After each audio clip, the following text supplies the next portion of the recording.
And good morning, everybody out there in La La Land, LinkedIn land, Twitter or X, Twitch, and hi, Mom from Facebook. It's like one of the only reasons I stream to Facebook is just in case my mom is there. I mean, that's a perfectly good reason. Just in case. That, and hopefully, maybe there might be some neighbors that, Facebook hasn't completely broken the ability to connect with other people and gone completely leaned on the marketing aspect. What am I talking about? They've completely leaned on the marketing aspect of their platform. I think that's required at that point to stay on Facebook. I think so. It's one of those things. You're like, tick that box. Got it. Today, we're going to have a little bit of a change up. So Will, my pretty routine co-host, Will McCullen, is not able to join us, sadly. It's not for horrible reasons, though. It's for really great reasons that I'm not sure I can make public. So let's just say Pima's doing some really cool stuff, and Will's got to be there today to talk to other cool people about doing those things. He may be able to fill us in next week. Not sure, but we'll see him next week. With me today is our other co-host, Levy. Hi, Levy. Hello. Who is always fun, has super fun hats. And somebody's asking, is this happening? Because apparently my LinkedIn thing is broken. Meg, who is moderating in the background, could you be so kind? Yeah, I'm on it right now. It says we'll start soon. Yeah, we'll start soon. Look at that. So Restream updated their platform, and it looks like it broke my LinkedIn no matter how many times I update it. Oh, no. I know. It's one of those things. Don't worry. We'll go back and repost it. But that's not fun at all. Ugh, gross. So Levy is part of the cybersecurity community. To check out everything Levy related, I'm going to pull it up, Meg. Don't worry. You can follow Levy on X, also known as Twitter. I'll post it eventually. Like I said, whenever I went to go find your link, apparently I've been so out of that community for a while that, thank you. Apparently I couldn't, I had to redo all kinds of stuff and I couldn't find you anywhere. I needed your help so badly. Thanks, Casey. We see you saying worth the wait. Thank you, Meg. Meg is the best. Everybody go to that. Thank you, Meg. Casey, how did you find out about this? Man, that is rough stuff, man. I'm disappointed every time that doesn't work. That makes test days are for. We have to have testing. Look, ma'am. I test in the moment. All right. Our guest today, which we're finally scrolling around to, hopefully you guys get perfect ejecting from LinkedIn.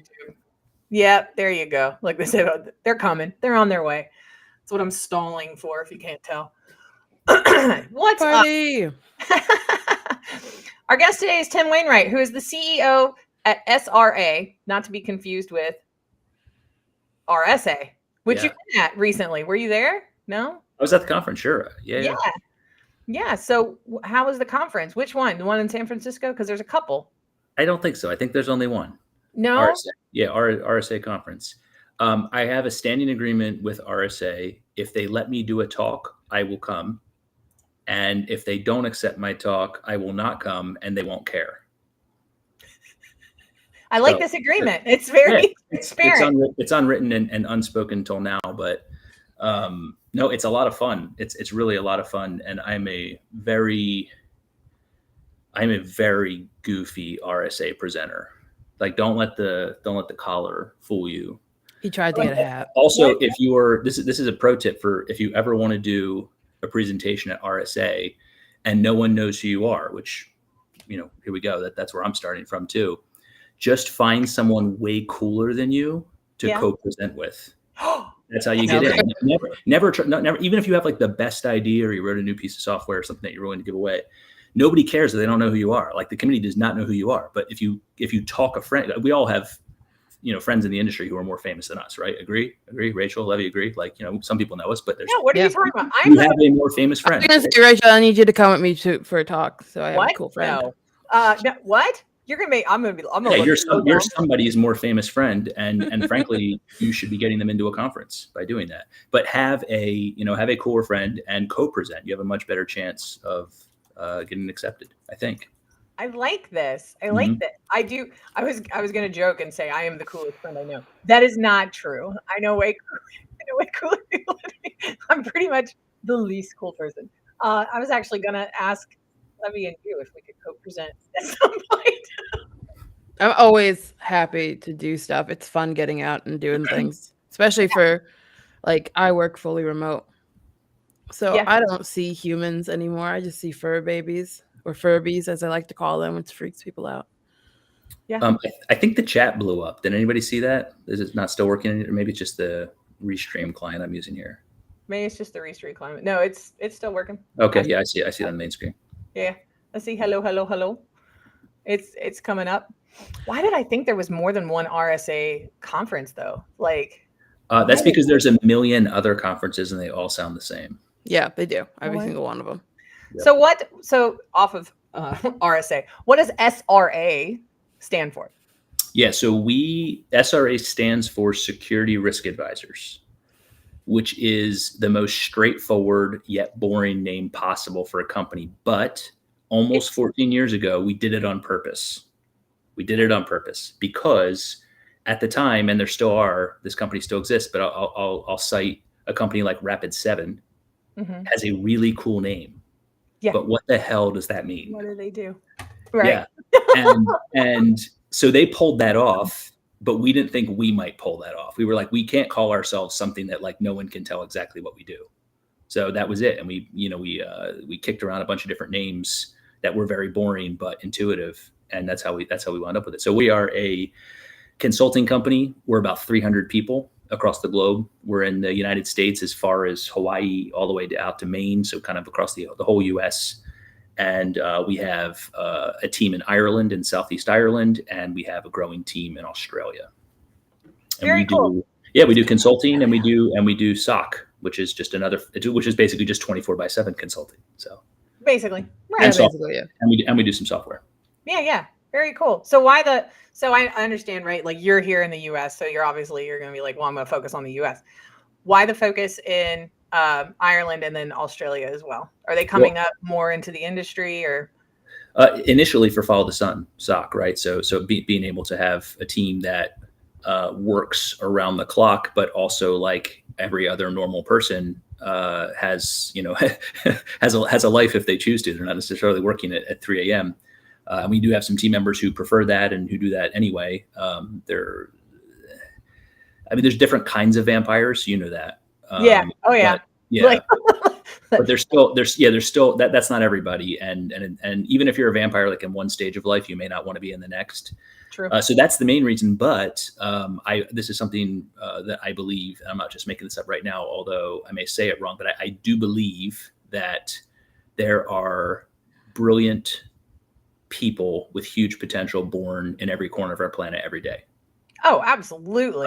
And that has a couple corollaries with it. That means that I don't believe that people in Silicon Valley and California are smarter than people elsewhere. Right. Nor do I believe that New Yorkers are smarter. No, yeah, but if you know some of them believe that they are. I don't believe that. They do. The looks I get every time people ask me where I'm, like, because they do that small talk on the intro to any call where they're like, "Oh, where are you located?" And I'm like, "I live in South Louisiana." Yeah. Like, and they immediately judge you for whatever that means to them. And absolutely. So the corollary to that is by teams in Ireland and Australia, and we've been in Ireland longer than Australia, but we knew that they would emerge with other capabilities too. So we have some developers in Ireland who work on our Vector project, or I guess just Zara, maybe just one right now. We have had others on the team, and then we have, and they're also doing engineering and Purple Teams testing and kind of all the things that we're best known for. So, our intent is that anybody in the organization, can continue to, and some of the phrasing that we use is, your next job is here. What do you want to do? We do so many different specialized things. What do you want to work your way into? So yeah. Very cool. Well, I just want to let everybody know how I met Tim. So just if you want to know a little bit of history here, it was a handful of years ago that I was pulling together a bunch of different contenders for a client to do some professional services work. And Tim was on the list of like 9 finalist for at least to move to the next round of like, how do you meet technical requirements and all that stuff. And it was earlier, I'd never done a project like the one that Tim's company was going to be able to do for the client. And I got to tell you, friend, I was like, you are so great, because I'm sure I asked so many dumb questions where you're like wanted to eye roll, but you didn't eye roll at me. And I think that is a great feature of any leader, especially the CEO of a company. Like, and then you speak about being flexible with your employees and all those things. Pat on the back, man. Thank you. Super important. I appreciate that. A fun fact on that, since we've kept it so anonymous as well, we should, on that engagement that we did wind up winning and delivering, our team, let's say it rhymes with the bread team. Yeah, sure. They found a unknown vulnerability that turned into a ShmooCon talk, which is pretty cool. Very cool. Which one? Yeah. It was ShmooCon talk. Which, I don't know, the one that was that year. All of them. I don't know. Well, you said this was like 3 or 4 years ago. So yeah, it's been a little minute. So let's just walk everybody else through that. So let's say that what sort of thing would I come to you for? Does that make sense? Is that? Yeah. So what are we known for? So I mentioned 24/7 SOC. Mm-hmm. And we have a little bit of a different approach to that. It's really hard to get third-party SOC service today. It's really hard. And mostly because I think a lot of organizations want to sign as many clients as they can, but do as little work as possible. Oh man, yeah. We're not interested in that. So we intentionally have fewer clients in SOC. We have many, and we represent kind of all industries, but we really have a very people-forward service, even though we do a lot of automation. Just like everyone else, we do smart automation, but people actually look at events and pull on the thread and do investigations and stuff like that. So SOC services are a big part of what we do, and it's pretty popular. And but we do red teams. We can do any type of security testing, application security testing, hardware testing with soldering irons and things like that. And I was never able to do that. My background was in pen testing and to some extent red teaming. I did a lot of social engineering, lied to people on the phone to get them to tell me their password. And there's really, by the way, as an aside, there's 2 ways to do that. At least there used to be, and I wonder if it's evolved a little bit. And my brother used to do this with me too. And we basically had complete opposite personas. So my brother was like the really bored IT guy who was just like, oh gosh, I'm broke. Oh, I'm having up all night doing this thing. I was going to need your password so I could put this in. But the funny thing is, he wasn't acting like that's like him. Like that's like his. He's like highly caffeinated. He would have been great on this. He's highly caffeinated, but that's like his style. And I was like your best friend you never met. So we're like Rachel. The weekend, and the art of it was that we could spend 90 seconds of small talk and then still get the password. But Your anyway, persona was Rachel. What? Yeah, oh, that would be great. That'd be Rachel's style, except it would take much longer, right? Yeah. It'd be like 90 minutes of small talk, and then she would get the password. Yeah. So anyway, It'd be in the middle there. It'd be in the middle. Wait. I do want to mention that I have been utilized in other projects to act as a social engineer for reasons. That's all I can say. Okay. And I did really good. You're friendly. I located, it was let's see if I can say this without saying too much. My goal was to verify a hotel room number. Mm-hmm. That was the goal of a VIP. high level executive, was to locate somebody. Okay. It took me about 2 hours. And I found them, and the city and state and everything else. And then their hotel room, and then came back with report. That's pretty good. 2 hours. 2 hours. I was proud of it. I accidentally got them sent a free bottle of champagne on top of it. But you have that friendly and upbeat personality that you're not going to come off as suspicious. Like it's easy for people to just want to talk to you, which is why this is so effective anyway. It worked out. The concierge at that hotel needed some security awareness training, but also was so lovely. Thank you. Thank you. Thank you. Yeah, lovely, so long as lovely. you don't go Karen, it's not too hard. Yeah, no, it worked out really well. I just kind of, leveraged some of the things that I'd learned from all you way more talented social engineers. Wait, we had some questions back here that I wanted to We get did. to. They popped up and they ran away. I do like Rob's. I Yeah. do the confused senile old man. Excellent choice.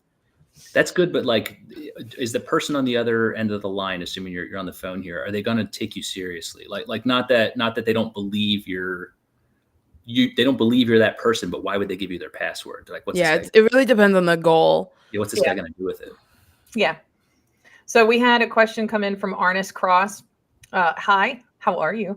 Tim, I know your organization is relatively small, but are you guys plugged into SkillBridge for transitioning military members? One, Arnes, tell me more about SkillBridge, because I am not a previous military member, and I would like to learn more. Two, Tim, are you familiar with SkillBridge? I don't think I'm familiar with that organization. I know that there's some like them. So we're not connected to that one, but I'll say we have armed services and military, both active and former, on our team, but don't have an official connection like that. We do have a very active career changer and campus program. So we've actually, as you can imagine, in almost 14 years of existence, some people do come and go. We have a team that really loves each other, and our attrition is actually incredibly low. But sometimes something changes, or consulting's not for you, or whatever it may be. And in that time, we've actually started over 350 careers. So what that means is, if I could somehow, and I'll try this later, I'm not going to like do this live, but if I was going to try to convince Levy to come work for us, right? Like, no offense, but you wouldn't count because you already have a security job, right? So when I say 350, like, that's net new. That means career changers. That's awesome. That means Yeah, campus. that's awesome. And it's one of our goals to start 1,000. Wow. So we can skip the whole rest of this, because if you ask me why I'm still doing this, it's that. That's why. Like, I like security. Security's cool. AI is making it kind of cool again. But that's not why, for me, after more than 20 years, that it's not the subject. I still like the subject matter. I do. But Yeah. for me, it's people. And specifically when we can bring someone into this profession who wants to be here. And those are the people I want to hang out with. Like, I like hanging out with smart people who have good ideas, but I love seeing someone who wants to be in this space as badly as I did when I got into it. That's awesome. You know what? That's something that our CEO at SecureNation, right? That's something that John Davis really believes in too. And I've seen him do it 1,000 times, where he'll bring somebody in to do, and it'll be something, definitely within the realm of entry level, but he'll give them a chance. He gave me a chance. I was new. I was coming out of the chemical sales industry. Like, did you know that was an industry? That's an industry. I worked for Ecolab for a long time. And before that, I worked in restaurants and grocery stores and all kinds of other stuff. And he was the first one to see the potential in me with the knowledge I had just from being tech adjacent with a husband that was a security analyst, right, already, and had been for several years. And he was like, why don't you take all of the Rachel things and bring it over here? And I was like, cool. He gave me a really neat office. Now we work from home, but it was before pandemic times. And encouraged me every day to learn more and pushed me to talk to more people and learn more from them. And it's been a very cool ride. I'm a career changer that joined SRA from a totally different industry. Tim speaks the truth. We know. I know you do. I got my hype man here. My hype man, Casey. Awesome. Go, Casey. Casey's like, when are your end of year reviews, Tim? Is Casey going for the gold here? You need some bonuses going out now. That's Casey's the man. awesome. Yeah, that's very cool. We had another question from somebody else about the SOC. Meg, can you find that one for me again? I know you had it up there for a long time. That volunteer cyber friends. Yeah. Yeah, I think it's even harder, from Tracy K. Hey, Tracy, how you doing? Mm-hmm. I think it's even harder to get SOC service for those that are a part of volunteer cyber response teams. Yeah. Yeah. That's Yeah. Don't do anything. Yeah. It doesn't work out. It does not. So something else that I wanted to ask you, right? And it's kind of this, sorry if this comes off as an asshole question. I have just before you ask it, that doesn't mean you can say whatever you want, by the way, but go ahead. Go ahead. Excellent. It does though. It's like, pardon my French, but now I'm about to say something awful. You're like, well, it's not like a get out of jail free card. You can't just like say that and then say whatever It's you just a want. warning. Having couched that, please, Rachel, go ahead. Ask your question. There are rumblings amongst industry professionals that do employ third-party SOC teams as part of their cybersecurity strategy, that the team that they get signed on with, they feel is incredibly adept at their position. They're great people. They've been in, they're highly professional. But after about, like, let's say a client signs a 3-year agreement, right, to be in a partnership with your third-party SOC, or not yours, but others. Sure. By year 1.5, once all like that tuning part, right? Like exactly what is, tier 1 response, or what, if they're doing tier 2. Once all of that is done, suddenly they notice that their quality of professional that is part of that third-party SOC drops significantly. And it's very upsetting because they sign on, because it's a professional service, right? So the team that they get started with to build their relationship and their partnership with are like just these fantastic analysts and responders, right? And then it seems like the quality really starts to dip after like year 1.5, 2 year mark, right? Towards the end of the contract, which I think is awful. Don't you want them to sign back up? No, I actually think they don't care. I can explain that in a minute, but go ahead. Go with the question. No. So my question is, why do some third-party SOCs do that? Now, I've seen some of the things that you all do in other clients. By the way, I talk about you when you're not looking. My ears are always burned. And I have never ever in all of the conversations I've had about third-party SOC ever heard any rumblings about that happening at SRA, which is so nice. That's why we're still friends. That's cool. There are some other third-party SOC providers that will never be part of this show. Tim is always welcome. Why would they do that? Why would first of all, it's very hard to do SOC well. That's my brilliant statement for the day. It's very hard. And it is 90% a people and culture thing. And I think that most MSSPs and third-party SOCs, they may understand that, but they don't want to. Like, they don't want to hear it. They don't want it to be that. They want it to be a volume game. I believe this. I have a mental image. This is one of my few conspiracy theories, but I believe that the very, very large MSSPs in their boardrooms know full well that when they sign that 3-year deal, they have a very low renewal rate. And I think that they frankly surrendered to it. Like, they're like, because their business plan is, we're going to lose that client in 3 years, but in that time we will have added 3 more. And it's like a pyramid scheme. I just believe I just think that's probably the case. And in my organization, we do not want 1,000 SOC clients. Do you want to know why? We would suck. That's fair. Yeah. Right? You can't, I don't think it's a service. Yeah, it's not a service that can scale to the point where anyone will ever say they have a significant global share of the SOC market. Right. One survey, I forget who it was, so I can't footnote it here, but someone had estimated that maybe IBM had 4% of the market, but that included a lot of things that are not response and monitoring. Like, that included like managing firewalls and managing user identities and stuff that's frankly IT work. Like, we don't do that. We're not outsourced IT. We're outsourced security. We're monitoring, triage, escalation, response, all that stuff, right? Yeah. So there's no significant, unless I'm wrong and there's a newer study, there's no significant consolidation of this. But a lot of organizations, and let's face it, they're also private equity backed, and that's not always a bad thing, but pretty much everybody is. We're not.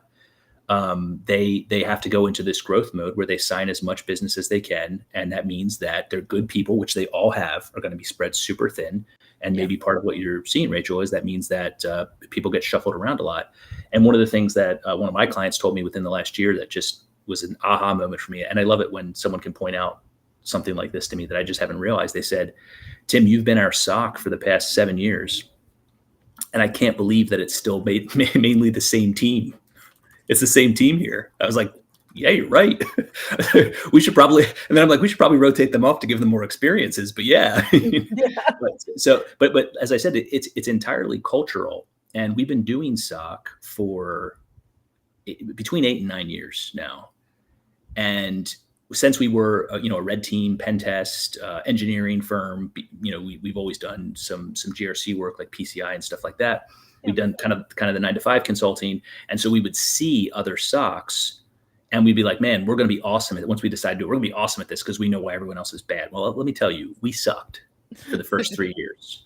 Not because we didn't have good people. We were hiring good people. We just didn't have the system of the culture system in place to be a place that makes our SOC a destination, not an entry point into our organization. So what were some things that you changed or to shift that culture? Mm-hmm. Two things were really important for us. One, when we realized that we had the same cultural problem that every organization has, which you could probably loosely describe as brain drain. Anytime someone who gets in there, who's talented, they're like, okay, well, great. Like, I don't want to do this anymore. How do I get on the red team? So my approach to that was I asked Chris Salerno, who is the chief operating officer at SRA and one of the founders with me. He's basically everyone's very cool big brother, right? In security, unless you're one of the people who's older than him, but he's been at it about as long as I have too. So he's like everybody's older. He's like everybody's older. Yeah. So what I realized is, and he ran the red team at the time. He ran our red team, and I realized that everybody wanted to work on Chris's team, not necessarily because he ran the red team, but they wanted to work for a guy like Chris. It didn't hurt that he ran red team, and I said, Chris, I think you should run SOC. And then I went to our best security architect at the time, and I said, I think you should be number 2 in SOC. And then I went to our 2 best red teamers, like not like 2 of our red teamers, like our 2 best red teamers at the time, or 2 of our like 3 or 4 best, right? And I said, I think you guys should be in SOC. And that sent a message to the whole organization that this is where you want to be. So that's step 1, is having leadership that people actually want, that people want to follow, and sending a message that says this is the place to be. And then step 2 is building out an actual career path for someone who enters SOC, especially if they're entering as a career changer or a student from campus within their first full-time job. Where do you go from here? So we never used tiers. Like, and I know you kind of jabbed at it earlier, Rachel. Like what is a tier? And I talked to organizations like our tier 0.3 does this, and I'm like, what? Like, stop inventing tiers. We never called them tiers. When you enter our SOC, you're a defender, and you'll be a defender for 2 years. We have defenders who've been there for 5 years, 6 years, because they love that job and it's great for them. Like, you don't have to move out of that role. It's a great role. And then and we have this all spelled out. And we actually have it in our growth path system. So you can kind of see it's not just like, hey, how do you get to this level? It's like, no, go to the growth paths. It'll show you exactly how to do this. Like, you have a path here. And then that next tier of job is choose your own adventure, right? So you could be an engineer. You can be a purple team lead. You can be a client lead. You can be a threat on the threat hunt team with Ryan. So that you have that next level. And then there's a level above that. You can join the science team. You can be a scientist. You can be an architect or a service delivery manager. So basically anything that you would want to do that SRA does, we do in SOC, and that's on purpose. I think it's really important because a lot of people join SOCs or they join response teams, and it's a lot of, okay, when do I get out of here and go to do something else? Mm-hmm. And so you're not there's so many people who just don't put all their effort into building up that good response foundation before they're just trying to run somewhere else. So I like that idea of your best people are put here to cultivate that culture around the SOC before you have those specialties, is how I like to call them, where they can go to red team, purple team, hunting, what have you. So I think that's really cool. I think that's a big point that we miss even in companies that have their own internal SOCs and teams, is making it worth being in whatever lane or whatever specialty you are, because there's so much to do in a SOC or in a response team without ever leaving the team. I also think it's super important to always have those career path outlines, because a lot of people start feeling stuck after a while. Absolutely. Tracy asked a question that I had to probably read like 4 times. So do you think SOCs and other proprietary software is the reason organizations went away from real-time network analysis using canary tokens? Okay, wait a second. Kind of feels like 2 questions. Yeah. It does. I think that's what it is. So you think SOCs and proprietary software is the reason organizations went away from real-time network analysis using canary tokens? So I know a lot of folks in the industry that are, lead security analysts for their company that also utilize a third-party SOC as like a way to build out their, right? So that they can do follow the sun, right? They have somebody monitoring all the time, which is the real-time analysis, I think you're mentioning. And I'm like, and I know that they also, do network like hands analysis in the data. The canary tokens would be a separate thing in my experience, because you're working on that's leaning more towards the honeypots and the hunting for openings and the trying to catch those first level of touch points for threat actors and adversaries, versus like real-time network analysis. There are some teams that don't do that because they're just pulling in all their logs and then they're analyzing their logs and they're going that way. Or you have some sims that have machine learning built in that try to do that for it. But there's still then you'll have like hunting teams and maybe some response teams that have that as part of their work to do. But I worked on a team like what you just described, Rachel, where I was leading response at the time, and we had a SOC that we worked with 24/7, especially for global companies, which is what I worked for at the time, where you needed someone all the time. And they were just a complement to our regular actions. Like they helped just build us out and like round us off. Especially if you get like tier 1, depending on how you specialize. Like it's the one that's going to answer the alerts that you're tooling. So, and that's the part I didn't understand either. Is I've seen the way a lot of these partnerships are set up, as like how it actually functions, not just the contract signing part. And so there'll be a connection from the company's monitoring software or whatever it is that they're using into that third-party SOC, so they can also monitor. But that doesn't. I don't know. Tim, what do you think? And Tracy, oh, thank you. I was getting ready to say, Tracy, can you open that up maybe? I don't want to let Tim answer real time. It sounds like we're talking a little bit about the tech stack now. So 2 thoughts on the tech stack. One, it should be co-managed and not separate. Like the idea of send us your logs. Like if your third-party SOC is still saying send us your logs, like what? Like why?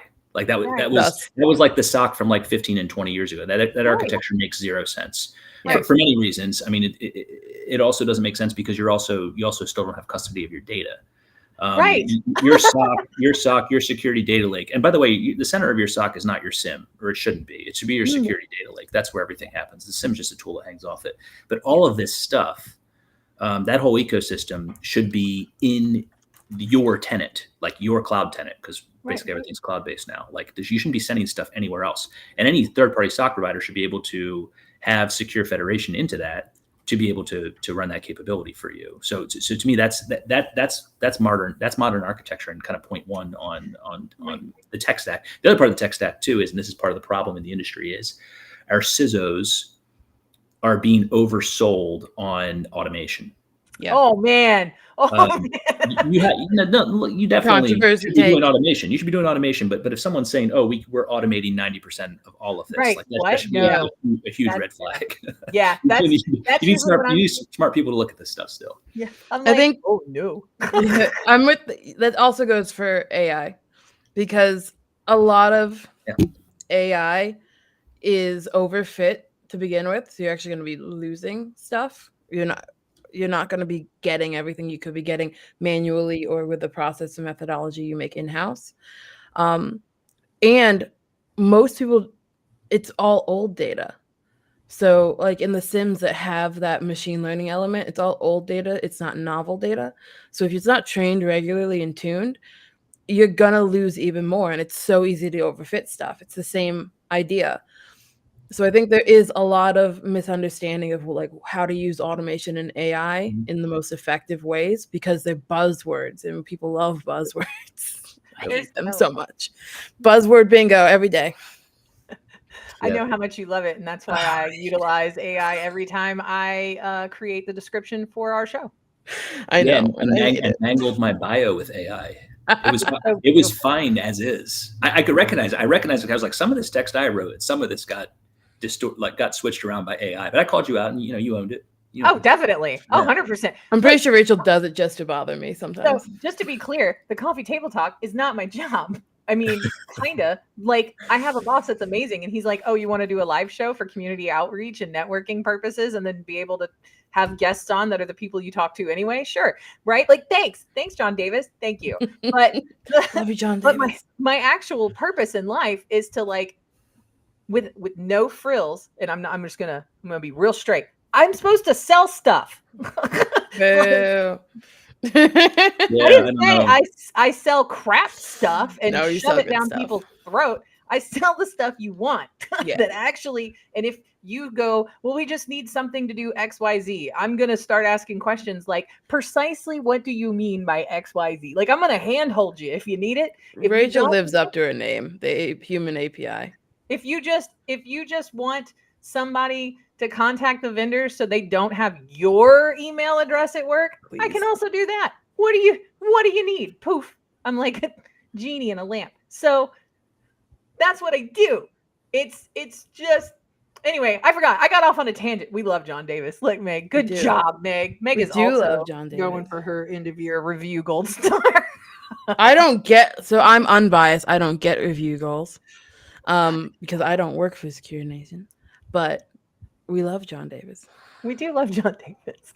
He does make a lot of. I don't know him very well, but I think I would say I love him too. Yeah, see, you should. You guys would get along. We're all hyping him up today. A little bit. Love's a strong word, but I'll. I'm in. Hype him up today. You would get along with him. We should set up a call for you two to like hang out. Look, in a second, he's gonna be like, yes, totally. There's like hang out with me. Okay, see. There's like a 15-second delay or something like that. I see how it is.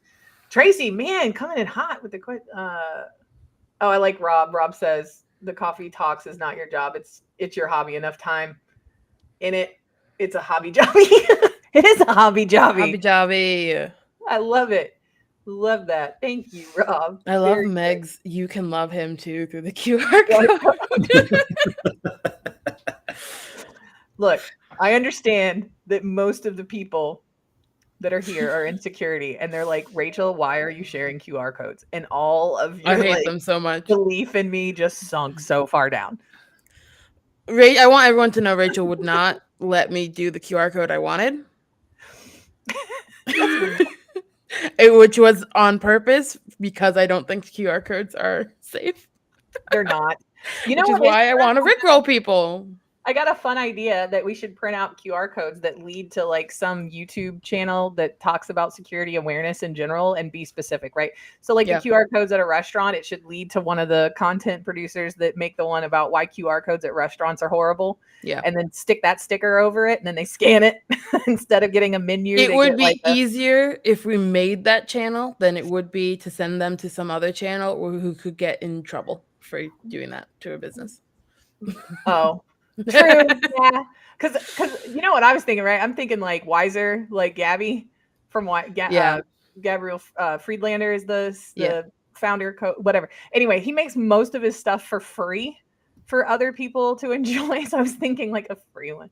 But no, I get what you're saying. It's just that would be my concern. That's true. He might. Restaurant's gonna be mad. See, and this is why teams are important. We have to reel each other in and out. We gotta talk it through, right? We gotta talk it through. So apparently I cannot condone this behavior. I'm just saying it's an idea. is how that works. What's the question, Tracy? Do you like since threat? What do you think? I can't. Let me. Woo, Rachel, take 2. Do you think since threat groups are using GPT worm and the like, defenders should be using large language models or LLMs as well in the SOC or Security Operations Center? There you go. That's the question. Do you think since threat groups are using GPT worm and the like, defenders should be using LLMs as well in the SOC? Large language. Okay. So we're talking about the baddies are using stuff, right? Baddies are using machine learning models. Yeah. Right. So do you think the defenders should also be using them? Like fire with fire? This is fire with fire, right? This is a fire with fire question? Yeah. I think it's fire with ice. Is it fire? I would say it's fire with ice if we had proper training on it.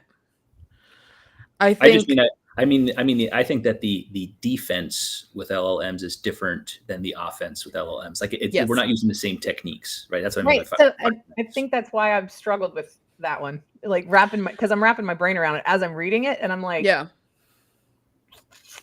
I mean, if you're looking at it from a very high level and you're just talking LLMs to LLMs, yeah. But you're right. You're using them differently. I think right now we're oversaturated with them just getting plugged into tools.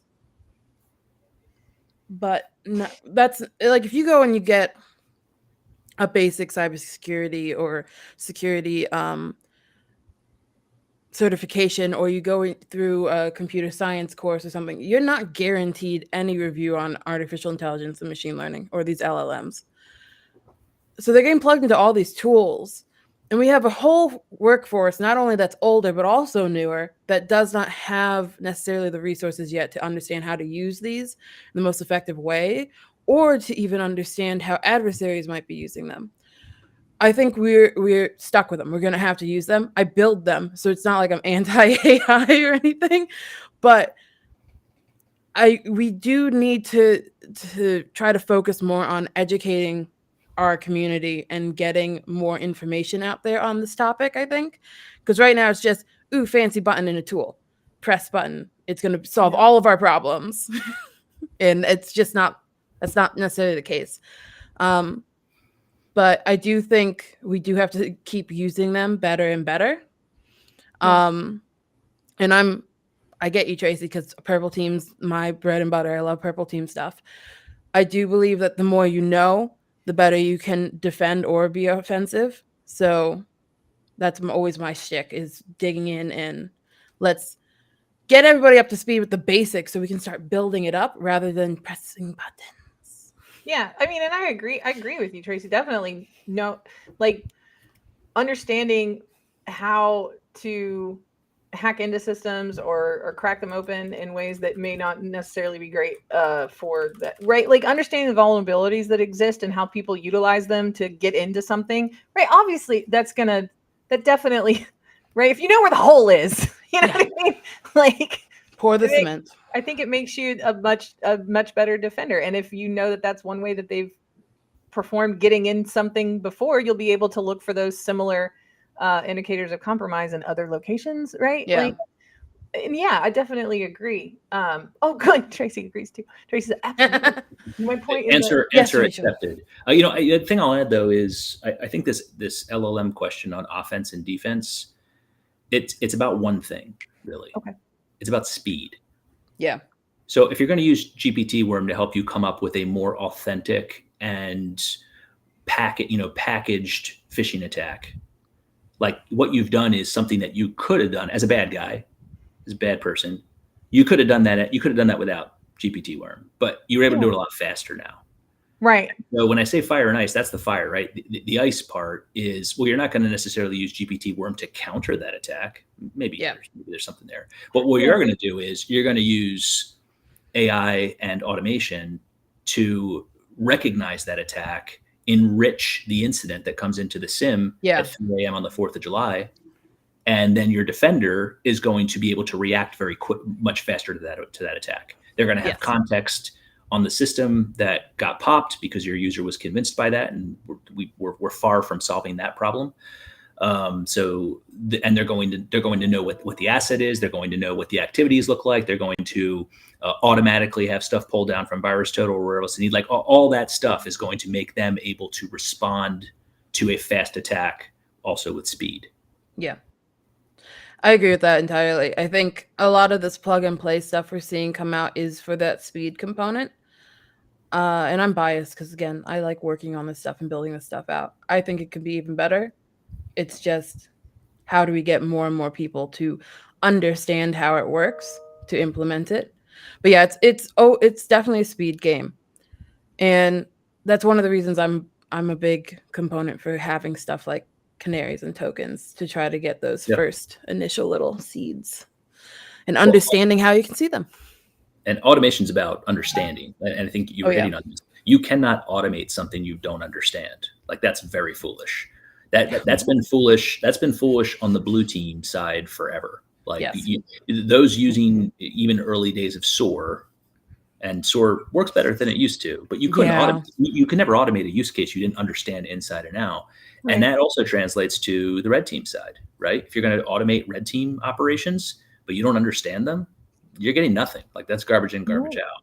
And one of my soapboxes, I don't know if we want to get into that right now, but we talked about purple teams, and at the top of the conversation, we want to get into it. You say, it sounds like you're getting. This is one of my favorite topics. Go for it. I don't care. You said what are what do we get called for? Right? We get called for a lot of things, but the top two topics are building SOC infrastructure and running SOC infrastructure. Those are kind of part one and part two of the same thing to me. And then purple teams. So for those who don't know us, SRA is the authors of the Vector platform, and it's kind of neat that most purple teamers know what Vector is. A lot of red teamers do, and a lot of blue teamers do. It's actually much more, I like the joke, it's much more famous than SRA itself, but that's our platform. So we wrote Vector starting about 8 years ago, and it's still out there, and it's been absolutely amazing to see the global adoption of this platform, because we didn't like plant tracing software into it. We don't even know who all is using it unless they've told us. So we have people coming out of the woodwork saying, "Hey, thanks for writing Vector, because it really helps us facilitate our purple teams program." And the important thing about Vector in this case, I mean, purple teams are practice for adversaries, right? And we should be doing purple teams at much more frequency than red teams, for example. Red teams is taking the test. Purple teams is practicing for the test. Study for the test more than the actual time you spend taking the test, right? That's absolutely. Yeah. But Vector, what I love about Vector, what we've done with Vector is we haven't told Vector users, "Hey, this is how you can automate your Cozy Bear threat emulation plan." Why? Because I don't believe you can fully automate what Cozy Bear or any threat actor group does. There's no easy button for that. If there was, then those threat actors would be rolling through us all even more rampantly than they do. It means that if they can automate everything they do. So tying the automation topic to that from before to red team's automation or breach and attack simulation, I'm like, be very careful. Like, this stuff you're buying, this agent-based software that's playing pew pew pew on the network, like, this is not authentic attacks. Like, most of it, some of it can be, but most of it is not. And you are not automating the very specialized red team work end to end with a product. Like, that's not happening. But Vector, by contrast, is designed to help the security team co-own results, teach each other. Levi, you said that earlier too. Teach each other. Teach red team. Iron sharpens iron. Red team learns from blue. Blue learns from red. Everybody gets better. Co-own the results, and both teams have the mission of protecting their organization. And that's a call out to some red teamers who, some of them think that their job is to maintain persistence on their own network all year.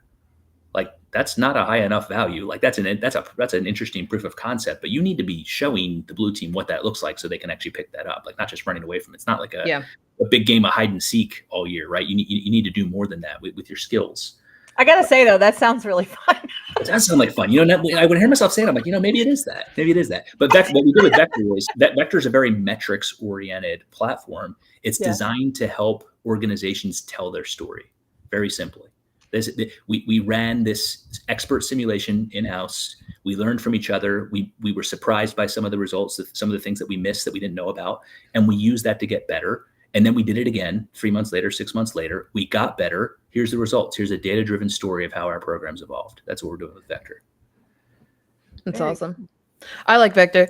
Unsurprising. I've looked at it. One of, and maybe this is a topic for another day. I don't know if Tim wants to come back and get on the soapbox with me. I think I'm pretty clearly wearing out my welcome, but anyway. No, literally not. Or if maybe we want to do a topic on this, Rachel, at some point. But right now, my hill to die on outside of Purple Team and that soapbox is actually how do you use like MITRE ATT&CK and all the tags and how to use that in intelligence, in response, in hunting, in everything. And so that's one of my things that I always liked about Vector when I look at it is that utilization, that heat map. Yeah. It's something I've been working on and implementing, and Cool. I think it's a fun topic to go over that will probably send most of our audience to sleep. So if the audience doesn't want it, ignore No way. me. That's like no, it's awesome. And you know, to add to that, Vector lets you focus on the part of MITRE ATT&CK that you want or that you need to focus on. Like it's not the problem with ATT&CK is, and ATT&CK is very good, and I'm glad it doesn't go away. And Vector lets ATT&CK be the source of truth. But if you're going to go and say we're going to do all of ATT&CK, it's foolish. You shouldn't. You shouldn't, because it's not prioritized for anybody. It's a collection of techniques, lots of them. It's this continually expanding universe of attack techniques that gets defined, and there's no prioritization for it.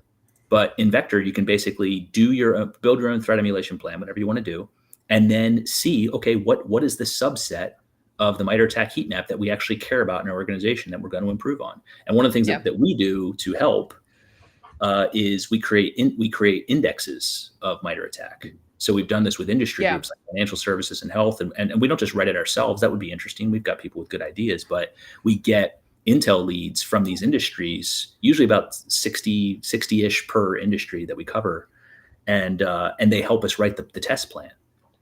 And the test plan winds up being not 1,000 things, not 100 things, but like 50 things. And that's important, because if you're going to practice, you can't be practicing in like a textbook that's like, 8 inches thick, right? Like that, you're never going to get there. But if we've distilled the 50-ish most important techniques, then you'll actually get somewhere. You'll get good at those 50 things. You've created some priority. And I like to say, if you have found the 50 techniques in MITRE ATT&CK that matter the most, even if you can only successfully block or detect 65-70% of them, which would be a pretty good score actually in one of our indexes, you will successfully flip the burden of perfection from your team defending the organization back onto the attacker. The attacker will have to be perfect if you were good at 70% of one of those indexes. Yeah. Again, maybe we can go into some more time, because I know we're closing out soon. Rachel's not going to let me spill over too much. Yes, I will. No, you always yell at me when I do this. Yelling. What is yelling? Loud excitement for you, technically. It is. That's all. Like, it's never angry. No, not anger. I know sometimes we have to run though, but I think a lot of places like to talk about MITRE and ATT&CK. And also, by the way, Atlas and Defend, if you haven't been paying attention to Defend, it's very interesting. It is still in like version 0.14 or something right now, but it's great. I'm super excited about it. But Atlas, especially talking today about the LLMs and AI and ML. But if we're not paying attention, like a lot of people talk about them a lot, and you'll see them in like reports, they're tagged and whatever. I don't think there's a lot of utilization where there could be more. I think we like to talk about it, but it's not utilized, especially depending on your industry that you're working in. So one of my goals right now is, how do we actually use the MITRE ATT&CK framework in real life to help boost intelligence, to help connect teams, red team, purple team. Well, yeah, red team, blue team, purple team, hunting, intelligence, response. Instead of just, okay, here are some TTPs. We know they're important. How do we communicate that and disseminate that information? So, and yes, Rachel's yelling. I hear you. I see yelling. I see all caps yelling. No, I never yell. See, someone's yelling. Meg does the yelling. Oh, that's right. You have Meg now to yell at me. I got it. So if there was just one absolute message, Tim, that you could get across.